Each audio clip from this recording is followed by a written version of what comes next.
If you wish to hear the story of my pathetic tale, you must first take a vow of silence. Please keep in mind that the ultimate price must be paid if the pact between us be broken by innocence or intent. Yes?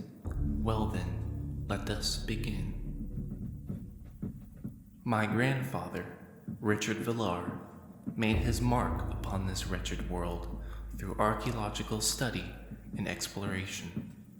His reputation grew exponentially through each successful discovery of some important pharaoh's tomb or of some ancient artifact forgotten by the sands of time. As you might imagine, his fortune was quite grand, resulting in the acquisition of a fine house. I say house to sound modest, but it was really a mansion. During the younger years of my childhood, the grand halls seemed to extend into the dark void for an eternity, and with no regard for my family's honor or status, I often indulged in the most infantile of acts. With the success of my grandfather, my father's record of life achievements can be reduced to that most selfish and disgusting habit of alcoholism. The constant stench of his breath turned me away from the temptation of finding solace at the bottom of a bottle to that of raising myself up from the mediocrity of my father and the grandeur of my grandfather. Do I sound ungrateful to you? No, it was not a lack of gratitude, but it was pride I sought after. The pride of my own accomplishments, separate from that of my grandfather's. I never hated the old man. I just did not want to ride the wave of his success into the sea of despair that my father had found bliss contentment in sailing on. Naturally, my grandfather made notice of all these things that I had witnessed myself as but a young boy, of my father's lack of initiative, of his incompetence, and so disowned him. Now, my mother had died some years ago, leaving me as the sole heir to the family fortune, and with my father disowned, I was next in line for the inheritance. Seeing the inevitable outcome of the future of my responsibilities, I was sent abroad to study so that I might one day be able to take care of the estate. At the time, I felt like I was sent away, unwanted by my family, and so sent to have strangers teach me under the guise of tutor. I then began to realize this was my chance to make something of myself and make my grandfather proud of his grandson.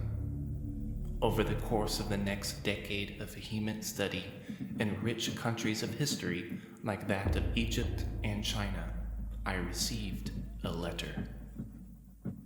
Unaware at the time that the contents of that letter would lead up to where we are now, I opened it with glee upon realizing it had been sent from my grandfather's estate. My beloved grandfather, the only person on this earth that I had come to love, had passed away. Surely, a normal person would have wept over such a loss, but strangely, my eyes remained dry and my face unwavered. Perhaps now you think of me coldly, a spoiled man with everything he could ever want, unable to shed tears. I ask that you indulge me for a minute and let me explain my actions. My grandfather was a stout man, devoid of much emotion other than the occasional praise of one's accomplishments that always seemed to be uncomfortable for him. He would always squirm, almost in pain, as if his limbs ached upon any display of human emotion. As a boy, I attributed this to his advanced age, although in hindsight, he must not have been so old as for such an explanation to give excuse. But I digress. He was never a cruel or mean man, just quiet. Maybe my father could not take the lack of the warm embrace of my grandfather, and so resolved to find it in a bottle. No, I refused to give that beast such a petty excuse for his revolting behavior. I apologize. I will continue with my story. Immediately, I sought after the next boat home to take care of the affairs of my estate. Upon my arrival, I noticed that all of the servants had deserted the mansion, left my grandfather's rotting corpse on the bed, and even ransacked some of his belongings. I was far too tired, both from the arduous journey and the emotional stress, to deal with this matter. I then proceeded with the funeral of my grandfather. The purchase of the coffin oddly affected me. Not that I couldn't afford it. No, that was not an issue, especially now. But it felt like I was accepting that he was gone, and I was alone.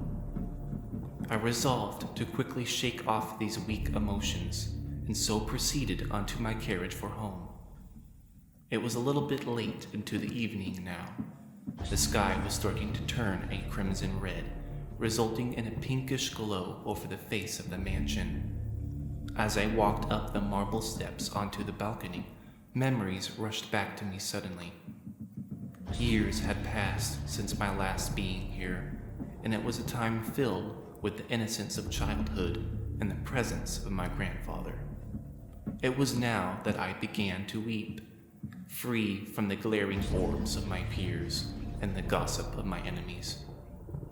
Once the last tear burned into the skin of my cheeks, I walked into the mansion, determined to reminisce of times forgotten, and to analyze each and everything, as if to fill the void that was in my soul.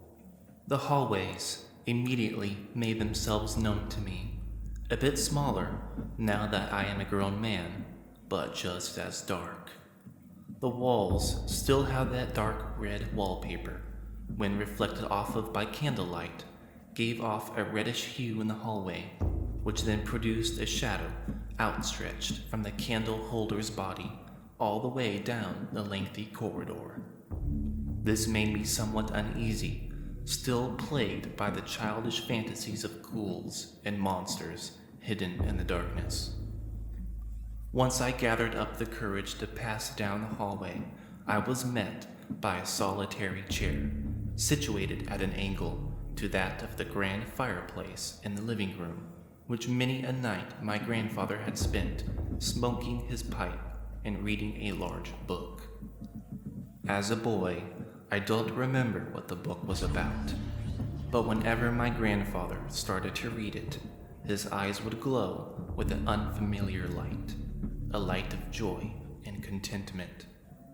As I already said, many evenings were spent in this way, him reading this large book, and me indulging in anything that would command my attention long enough for the evening to pass us by. The chair was made of a velvet seat, and its structure was made out of the finest materials from China.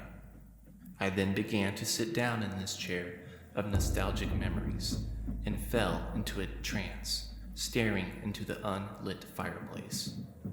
I was starkly snapped out of it when I felt a cold breeze coming from a nearby window. I then proceeded to make a fire. The hollow silence of the mansion was then only interrupted by the intermittent crackle of the flames and the forlorn sighs of my voice. For the first time, loneliness began to take hold of my mind, now that I was truly alone, free from constant study, but shackled by the death of my grandfather.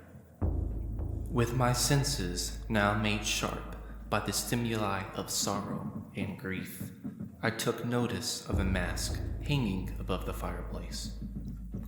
The mask was red, with a golden trim, and spikes protruding from the sides of it, about an inch in length. Also, the mask was hanging on an expensive picture frame made from bamboo.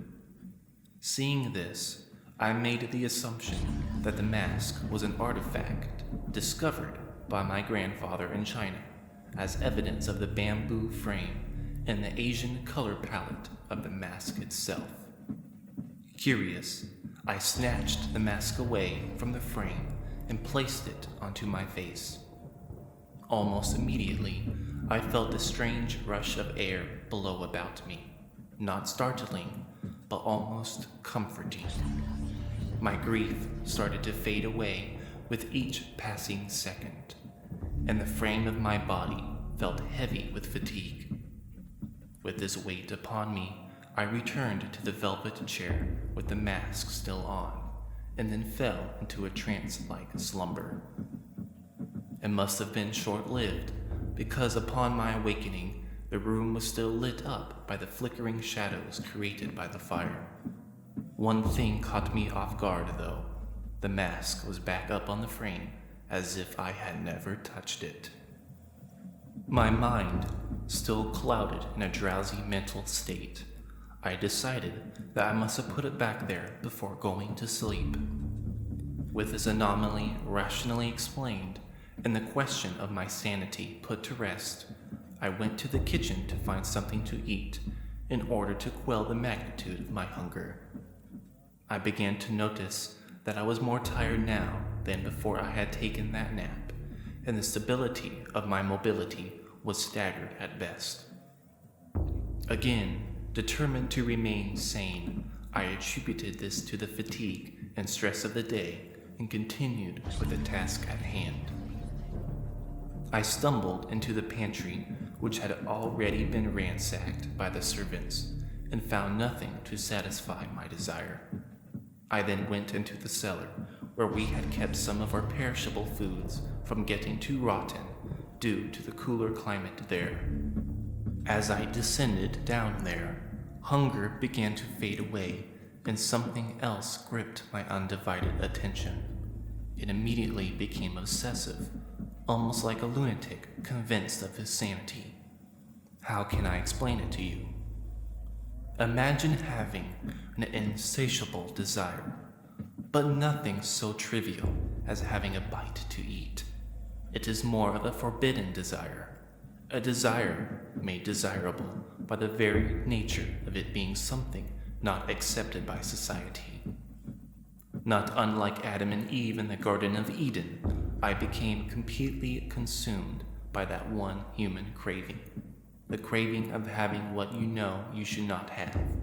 You know of this desire. Do not act like that of an elder, scolding their pupil for their lack of conviction. At least I admit it. Unlike the collective society that goes about their day in complete denial of their base human desires. I speak, of course, of the mask. The blood in my veins ran cold with the want, the need of it.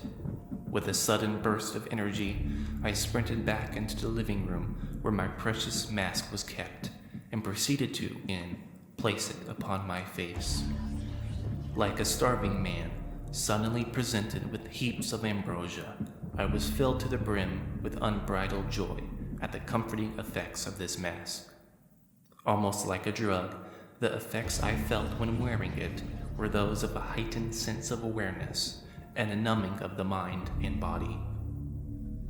If only my grandfather could see me now, his only grandson, dependent on the effects of a simple mask to make his miserable life somewhat bearable for a short time, what a wretched sight I must have been. After a few hours passed, those hours were of the most elated that I have ever had, I resolved to properly go to bed, and so lifted up my arms to remove the mask. At first, I wasn't able to.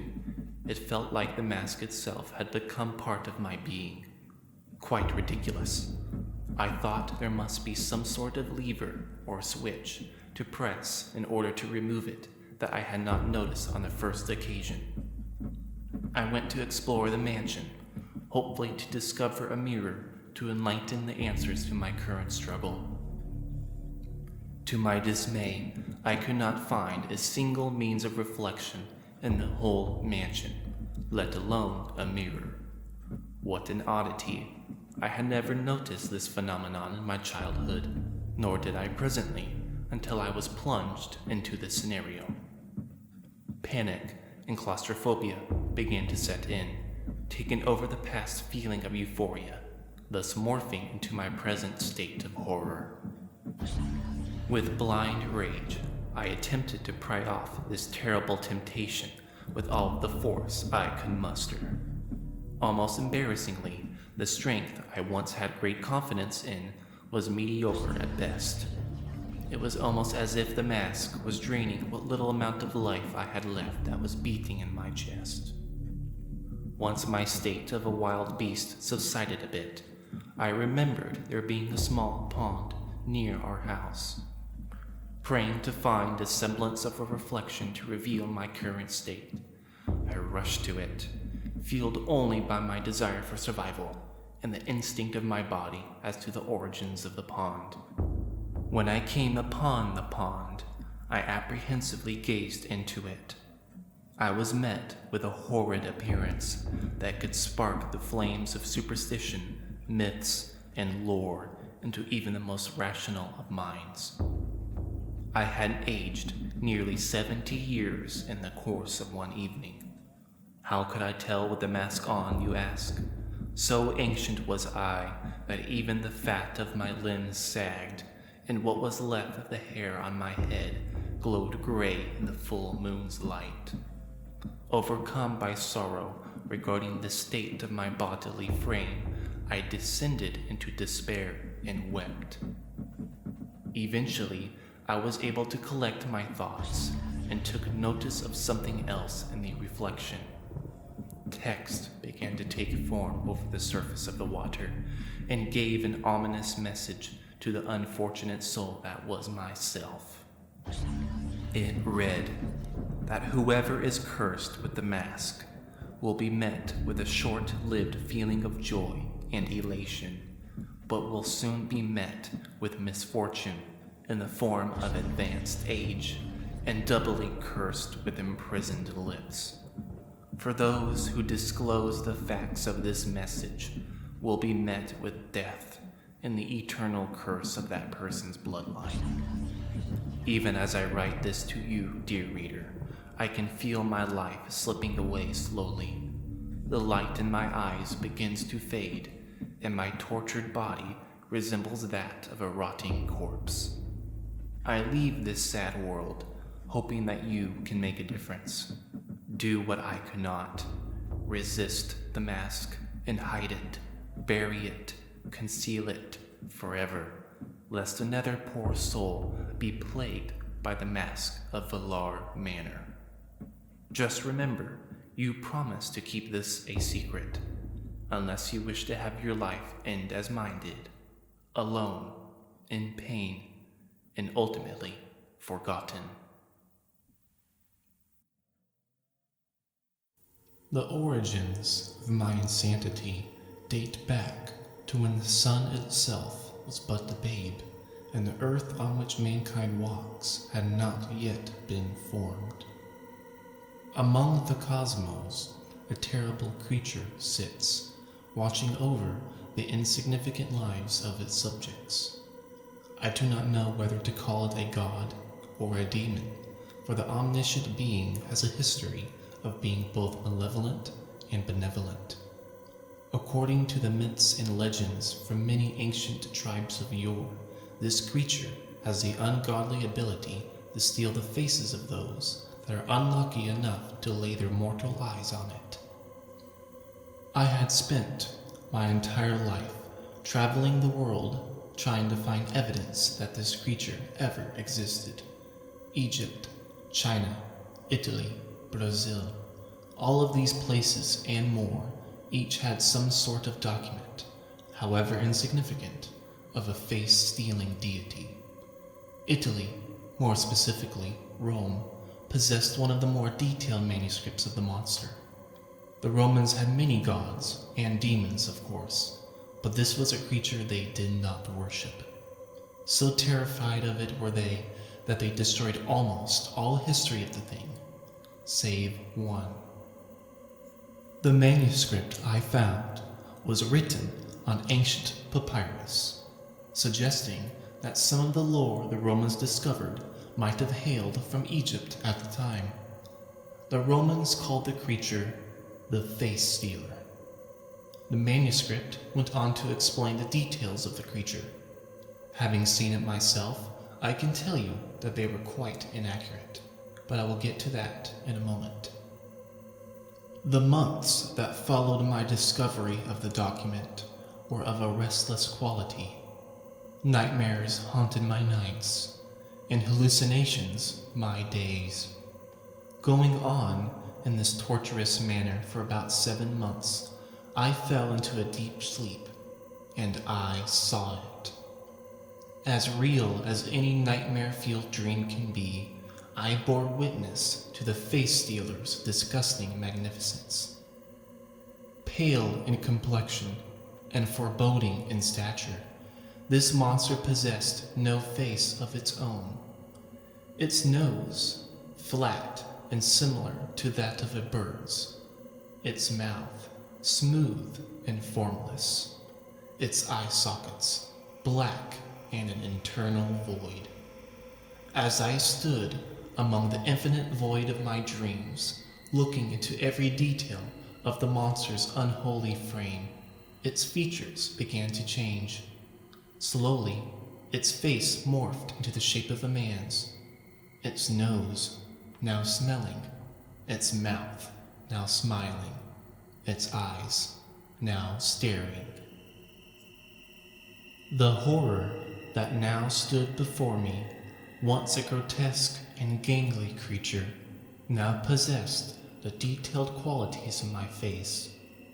In frantic disbelief, I raised my right hand to my face and felt nothing but a smooth surface. My nose, gone. My mouth, gone. My eyes, gone. Suddenly, I awoke. Wondering whether the dream was real or not, I searched my apartment for a mirror in order to quell my fears. A bead of sweat fell down my neck in nervous anticipation. A sigh of relief came over me. All of my features remained as they always were. I convinced myself that it was just a dream brought on by insomnia and paranoia. I thought it best to go about my days as normal, to distract my frail and wayward mind. After a week passed from that fateful night, something started to change. One morning, I awoke from a restless night, finding myself unable to smell the roses beside my bed.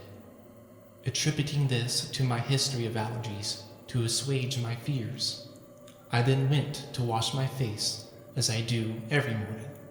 However, this time was different. The washcloth fell upon a smooth surface, devoid of imperfections. Similar to that medical phenomenon of phantom pain, my facial muscles still believed and behaved as if I had a nose. Refusing to accept my fate, I sought after my mirror yet again. I could see all of my normal facial features. Hoping to shake off my unfounded fears, I went outside to embrace the sun's warm glow and socialize with my fellow man. To my dismay, when I went out into the world, I could not smell the aroma coming from the bakery that was near my apartment. Still determined to rationalize my predicament, I went into the bakery to place an order, but I was met by the horrified and shrill screams of those that dwelled there.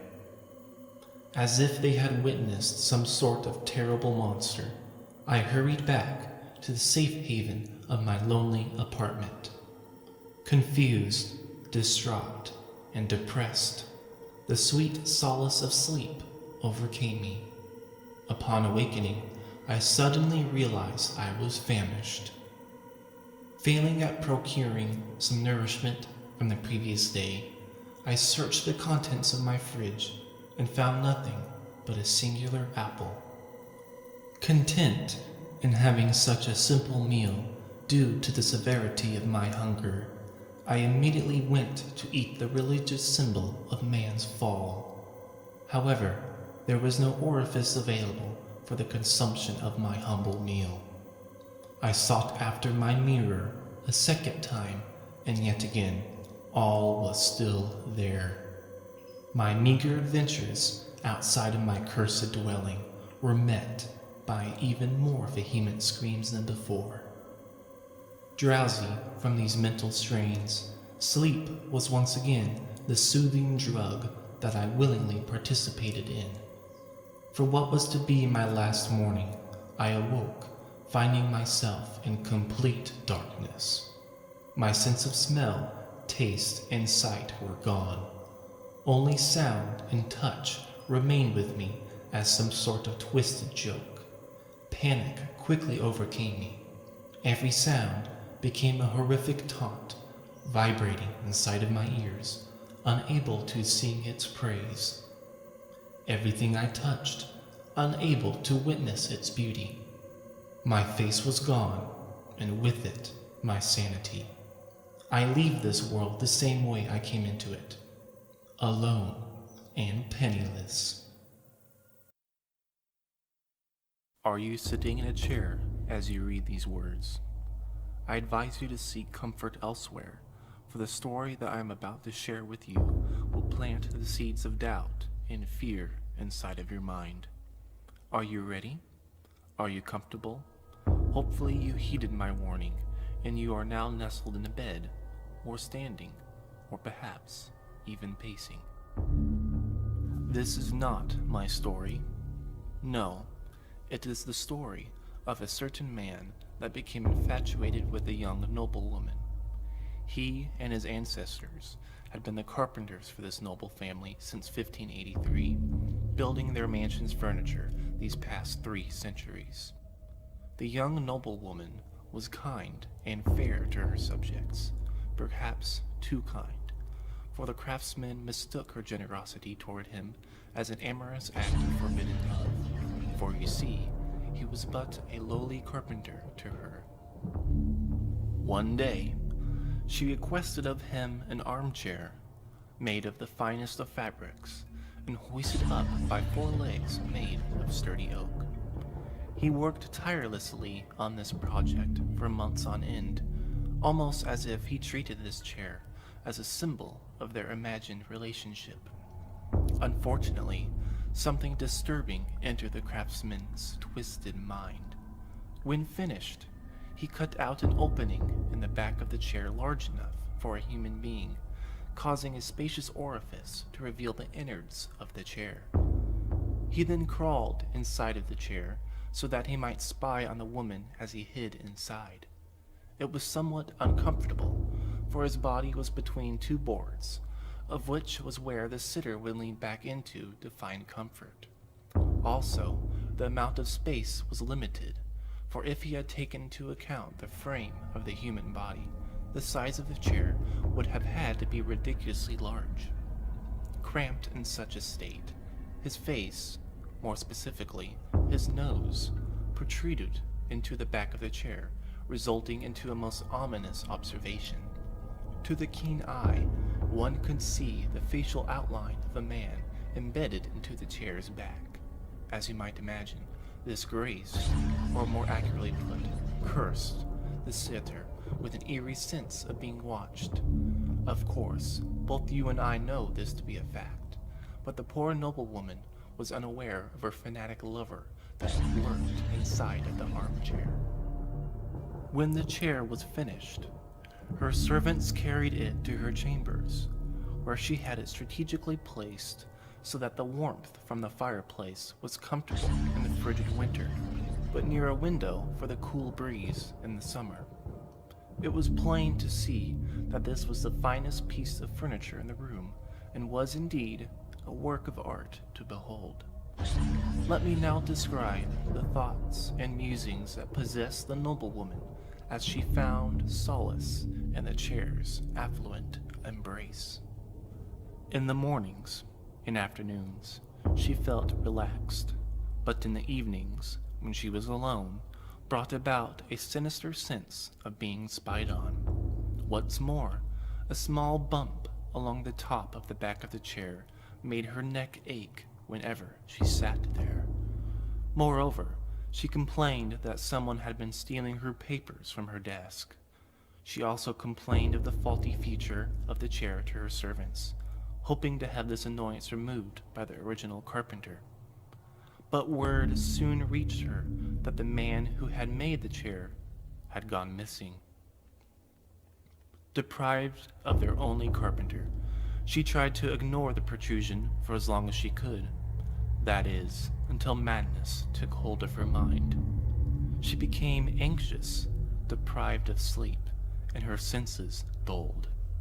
Whenever the inevitable claws of night began to tighten their grip, she became increasingly volatile, and sometimes her wails of terror could be heard echoing from her room. But nothing attacked her, at least physically. Psychologically, however, something was draining the woman of her sanity, and she did not know the cause of it. More often than not, when this affliction became particularly unbearable, she retired to the chair of which our story has revolved around. When she did this, her condition worsened tenfold, for reasons the reader is obviously aware of at this time. Now, we shall dive into the mind of the craftsman. The following account are the exact words penned down by the man himself. The account was found, well, I don't wish to spoil it, so let's just say that I discovered this manuscript myself, and I can assure you of its authenticity. The smell of your hair, oh, that divine aroma. It was the nourishment for my final days. Due to my genius, no one suspected me, for they deemed me missing and you insane. I looked forward to our evenings together, when you'd spend hours on end reading as you sat near me. Alas, I wished you had read aloud to me, but just having you by my side was enough to satisfy me, at least for a time. I made this chair just for you and I, my sweet, for they will never find us. But if someone might do so one day, it will have been too late. The pains I endured to have us be together was torturous.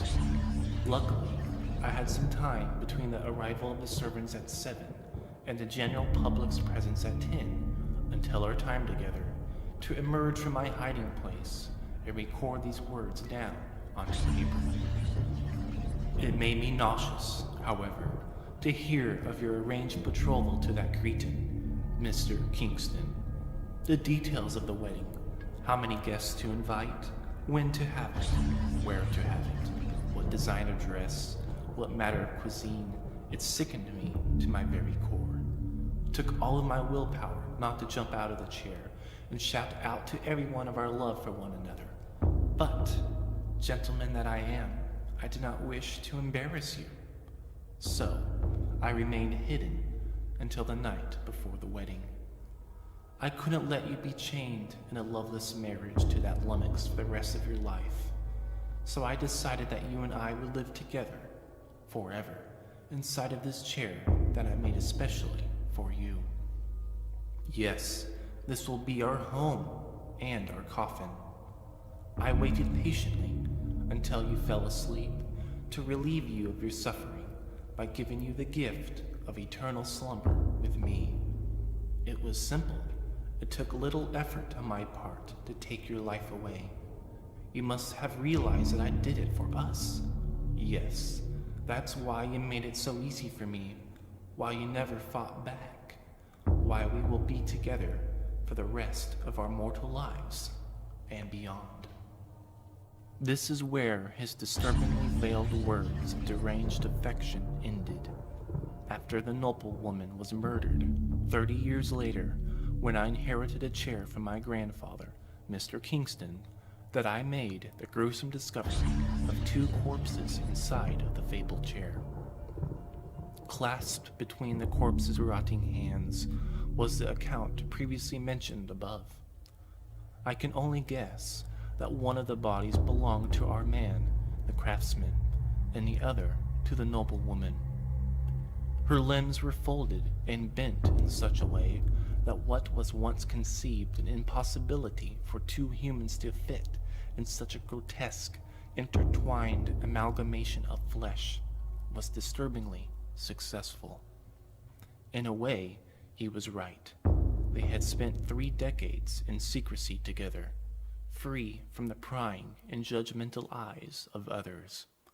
Maybe next time you'll wonder what lurks inside of the chair that you sit in. Hark! The creatures that lurk beyond our perception of reality cometh. The short-sighted and the ignorant will call me a madman, but I tell you, there are things that I have seen that would send a shiver down your spine. These are likely my last words in testament, for the demons knock on my very door. With my impending doom imminent, I now put to paper the findings I have made during my autopsy procedures. Perhaps the observations that I witnessed and the details of their strange structure will provide some sort of insight for the reader of this journal. Be warned, the sordid details contained herein will make you question my sanity and your own. Evil whispers of a demonic nature forced their foreign vowels and consonants into my ears. I am unable to write down the proper names of these demons, for no human tongue possesses the capability of uttering the grotesque pronunciation of their ancient language. Yes, oh yes, even their romantic languages are eons younger than that of the demon language. The closest I could get to the correct pronunciation of the first beast that I operated on was Zelatoth. Even as I pen down this name, the word does not do it justice. If only you could have heard the things I have heard to fully understand the sinister magnificence of its decrepit name. Zelatoth was just a foot soldier in the grand horde that awaits mankind. The devil's name, humanity knows of him by the name of Lucifer, but I heard his name in his native tongue. Oh, that shrill and aching phonic abomination cannot even be attempted to be written down by my weak mortal hand, the joints of which quiver as I document the first entry in this autopsy on Zelatoth. Lumbering like that of a 7-foot drunkard, this blatant blasphemy of all things good in this world possessed an obsessive desire, human flesh. Biting, gnashing, gnawing, it flayed about in incoherent state, desperate to chew on its singular diet. When it was successful in capturing its helpless prey, the lower jaw loosened the tension around its mouth until a larger orifice was made for the gluttonous consumption of its meal. The demon possessed no outer layer of skin, only muscle. How can something be so dead, yet so alive? What omniscient being could have contrived a cadaver of such heartless propensities? The sinew and joints constricted and contracted upon every pain-induced step it took, as if the progression of its body would alleviate some pain. Yes, they do feel pain. Like all sentient creatures, it had the sensory capabilities to register pain through their nervous system, albeit numbed by the aforementioned lack of skin. So far, I have enlightened you of the outer features of this unholy monster, but the insides confused me. It shouldn't have worked. There were no organs of any kind, but it did work. It possessed a physiology unknown to our infantile sciences. Each monolithic member of the Night Horde must have a weakness of some kind that mankind needs to desperately find in order to exploit. Zelatoth, for example, was extremely sensitive to light, made apparent by its almost non-existent eye sockets. When a light entered the pupil, it convulsed and regressed to the shape of a ball and shrieked in terror. Xylogoth. This specimen was particularly difficult to get my hands on. Its stature exceeded that of 12 feet, requiring me to dismember it into segments. It possessed 3 heads in a row, each replete with a set of razor-sharp teeth arranged in neat rows. I tell you, it existed only to eat. Unlike Zelatoth, this one was ravenous, swift, and powerful. Its arms could crush boulders and bend steel without so much of an effort. The very earth quaked in fear of the marching steps of this beast. I would liken the position of its rank to that of a lieutenant in the enemy's overwhelming army, due to its agility and otherworldly strength. Its weakness was made apparent when the middle head became decapitated. It would fall to its knees and die, but should you destroy either of the heads on the ends, it would just regenerate them. Ebia. This parasitic-like creature burrows its way into our ears. Shaped like the human hand, they crawl their way into the ear canal, deafening our auditory capabilities, to where the only sounds that assail our ears hail from the Ebia. I had not been so unfortunate as to experience this torture myself, but my colleague was not so lucky. In the days leading up to his demise, he became mad, said he could not stop hearing a devilish clicking sound that rung inside of his tormented head, until eventually the sweet scythe of death cut short the spun string of his life. Spies. These are the sulking, secret spies that stalk mankind's movements. Sadly, I have not found a blatant weakness for this cunning creature. I would imagine that plugging one's ears with cotton would be a sufficient defense against this assassin. Ulzaloth. And finally, the General. Only second to their race deity, this blood-curdling demon puts fear into even its own subordinates. An empty husk of the conjoining of flesh and bone, this embodiment of pure evil has no head. But do not think yourself safe from its ferocity. Unlike Zelatoth and Xylogoth, this wretched being kills not for the quenching of a thirst for human blood. No, oh no, the tentacles that wrapped along the spine of this behemoth would squeeze and siphon the blood out of its unlucky prey. Most predators kill in order to survive, but not this creature. It burned with an unholy rage, intent on the utter annihilation of the human race. Where the spine began, I could not discern, nor its end, but Uzaloth is a creature comprised of the compiled parts of its victims. A being forked into two parts, separate yet whole. The spine splits out into the shape of a Y, thus forming a grotesque amalgamation with no heads, but 8 limbs festooned into a cocoon of slimy tentacles.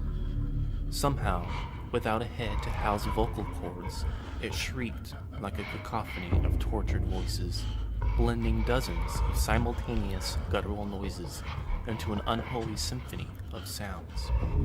Still, its screams haunt me into my dreams. Weakness, it has none. This is the only creature I have encountered on my path of demon discovery that has not shown me any hint of weakness. I describe it with the hope that you might discover some weakness to exploit.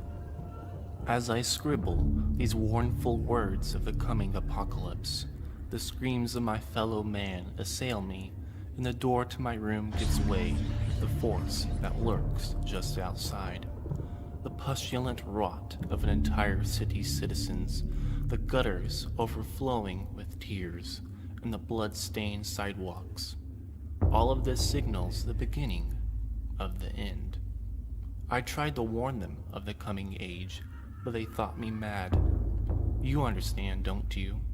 Somewhere between the line of sanity and complete madness is a state of heightened euphoria, enlightening the psyche of one's mind.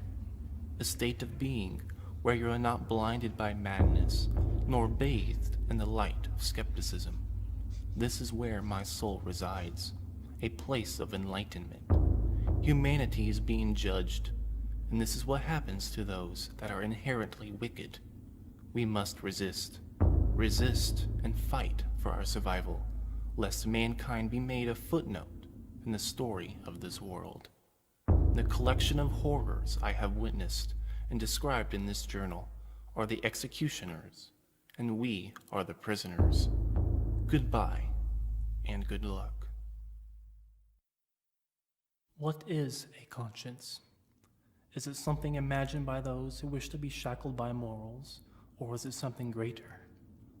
Are the condemned villains and sinners of our age actually pioneers, paving the way to a human psyche free from the chains of limiting oneself from the sweet liberties of murder, theft, and blasphemy? These are the questions I asked myself when I committed the murder on Mulberry Lane. The year was 1792. The brisk winter air placed a cool fog over the frozen stone streets that were in front of my small apartment. Every night, a man came to light up the street lamp that was directly opposite my front door in order to illuminate the public sidewalk. This completely innocent act greatly annoyed me. The reason for this escapes me, for I was not prone to irrational behavior, but the arrival of his being every single night placed an itch inside of me that I was unable to scratch. At first, it was a mild inconvenience that I would immediately dismiss as me being exhausted from the day's labors, but the itch continued to fester until it became unbearable. At this point, a sinister thought invaded my mind. In the public eye, by all means of measuring, I was a completely normal, upstanding citizen with no history of a criminal record, but this primal desire that consumed me begged to be quenched. I immediately decided to draw up plans to take this innocent man's life. The attention to detail and the fervor with which I worked surprised me. In the anticipated nights leading up to the murder, I would stalk the man's every action, down to the most microscopic detail, until I felt comfortable enough to put my plans into action. Let no mistake, I was in complete control of both my actions and my mind. People tend to label those capable of heinous acts as lunatics, thereby putting their minds at ease with such a comforting explanation. But not me. I was completely sane. At least I was, before the murder. Every night, at 6 o'clock, he went about the streets of London, lighting every street lamp he could find, thus leaving a disgusting stench of burning whale oil in his wake that would make anyone's nostrils sting. Normally, London's thick fog blanketed the entire street, resulting in limited visibility, perfect for what I had plotted to do. By the time he had arrived at the lamppost nearest to my dwelling, it was about 6:37, just over half an hour before finishing his route.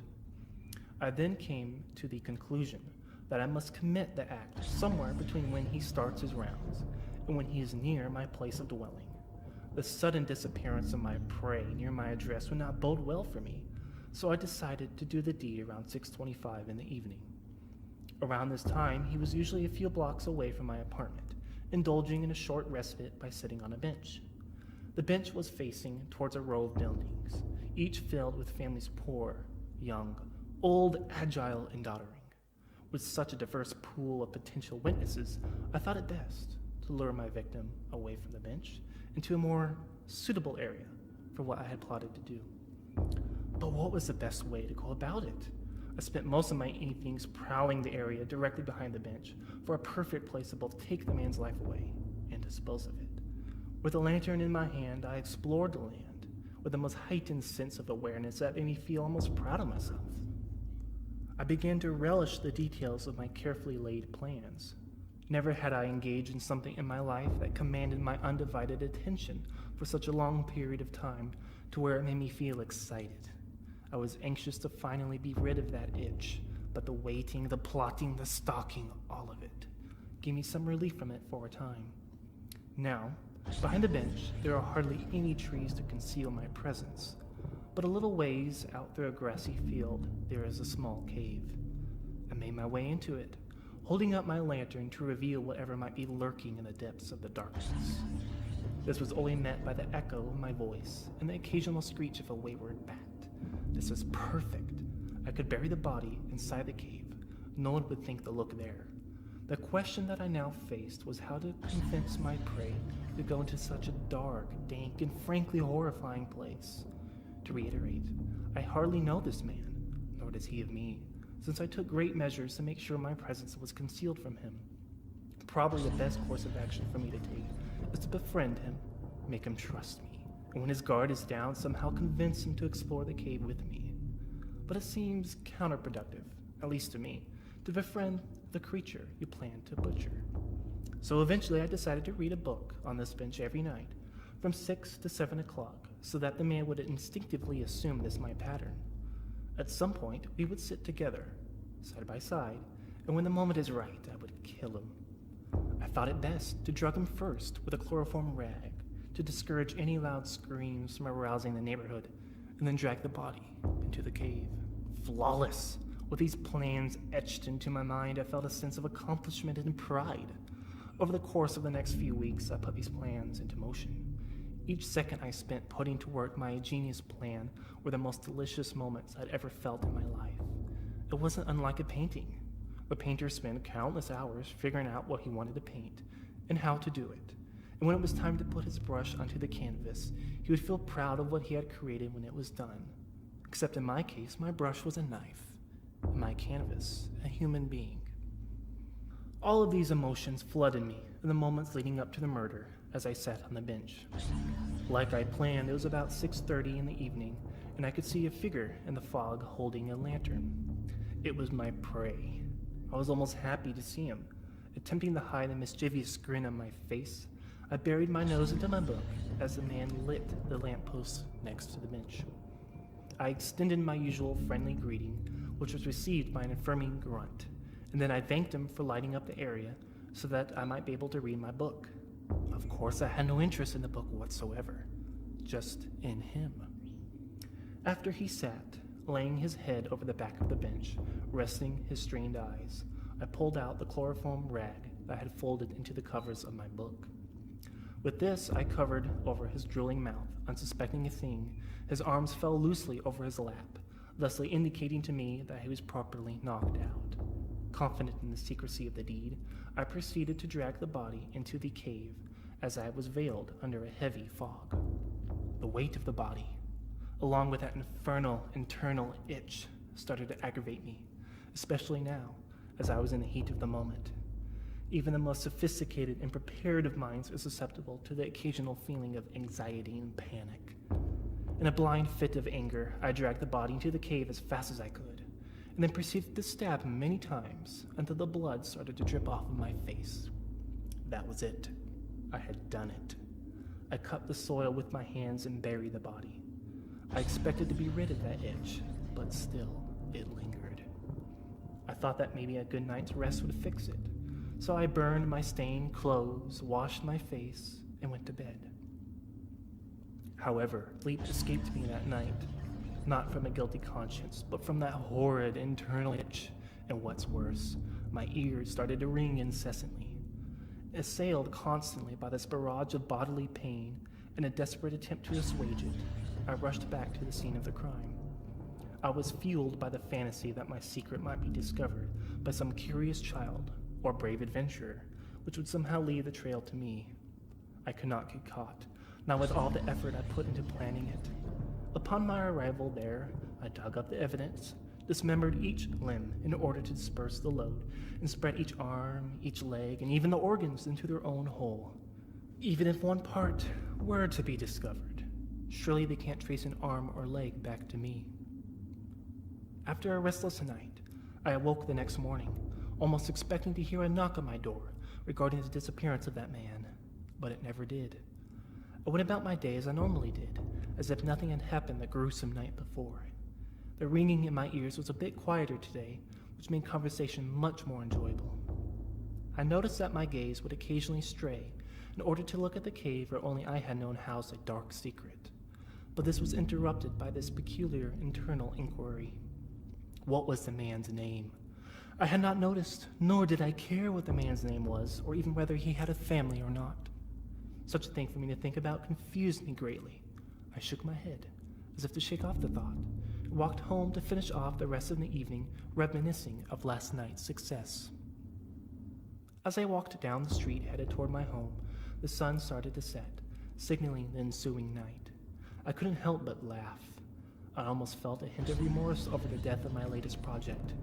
No, it wasn't over his demise, but the selfish fact that the walk home might be too dark for me to see, causing me to trip and stumble. I continued to cackle over this epiphany until I was at my doorstep.